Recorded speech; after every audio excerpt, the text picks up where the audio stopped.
देश भर में आज से कई नए कानून आए हैं। इसे लेकर लगातार वाद विवाद चल रहा है। लोकसभा में भी लोगों ने चर्चा की मांग की थी और अब सड़कों पर भी लोग उतरने लगे हैं। रांची के गवर्नर हाउस के समीप CPIM के दल के लोग जो है सो सड़कों पर उतरे हैं और मांग कर रहे हैं कि जो नया कानून है उसको कार्यान्वयन को स्थगित करा जाए, ताकि जो आम लोगों के लिए हितकर यह कानून नहीं है। और इसी मांग को लेकर ये लोग यहाँ पर पहुँचे हैं और उनका कहना है कि ये जो नया कानून है उसमें कई तरह का विरोधाभास है। जो आम लोग हैं वो FIR कराने जाएंगे, लेकिन 15 दिन का जांच का जो समय लिया गया है, जांच के कारण घुसखोरी बढ़ेगी और कई तरह की चीज़ें बढ़ेंगी।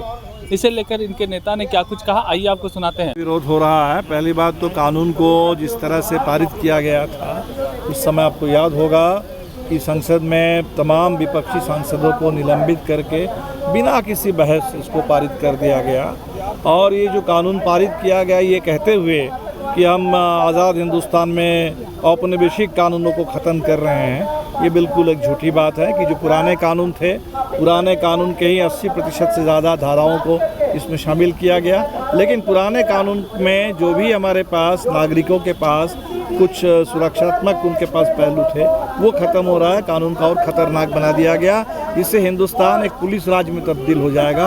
और देश में अभी तक जो हम लोग कह रहे थे कि अघोषित आपातकाल है, अब वो अघोषित अब नहीं है, वो अब पूरी तरह से संस्थाबद्ध और एक स्थायी आपातकाल इस देश में शुरू हो जाएगा, जहां आम आदमी के लिए किसी भी अपराध के खिलाफ एक FIR दर्ज कराना कठिन हो जाएगा। FIR दर्ज होगा कि नहीं होगा, ये तय करने का अधिकार अब पुलिस के पास है। 15 दिन तक पुलिस समय लेगी इन्वेस्टिगेशन के नाम पर। आप समझ सकते हैं कि FIR के लिए नाम पर कितना भ्रष्टाचार, कितना पैसों का और तिक्रमों का खेल होगा।